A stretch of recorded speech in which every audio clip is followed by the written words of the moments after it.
ತಲೆಯಲ್ಲಿ ಕೂದಲು ಬೆಳೆದಿಲ್ಲ ಅಂದ್ರು ಏರ್ ಕಟ್ ಮಾಡಿಸ್ತೆ.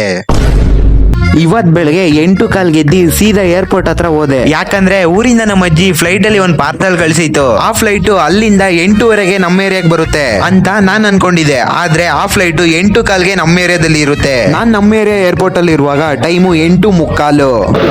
ಫೈನಲಿ ನಮ್ಮ ಅಜ್ಜಿ ಕಳ್ಸಿರೋ ಪಾರ್ಸಲ್ ನಾನೇ ಮಿಸ್ ಮಾಡ್ಕೊಂಡೆ. ಇದ್ರಿಂದ ನಮ್ಮ ಅಮ್ಮ, ನಮ್ಮ ಅಜ್ಜಿ, ನಮ್ಮ ಅಪ್ಪ ಇವ್ರು 3 ಜನದ ಕೈಯಲ್ಲೂ ಬೈಸ್ಕೊಂಡೆ. ಆದ್ರೂ ನನ್ಗೇನ್ ಬೇಜಾರಿಲ್ಲ. ಯಾಕಂದ್ರೆ ನನ್ನ ಒಂದು ಬೇಜವಾಬ್ದಾರಿಯಿಂದ ಬಸ್ ಅವರು ತುಂಬಾ ಖುಷಿಯಾಗಿರ್ತಾರೆ. ಏನಕಂದ್ರೆ ಪಾರ್ಸಲ್ ಕೊನೆಗೆ ಅವ್ರಿಗೆ ಅಲ್ವಾ.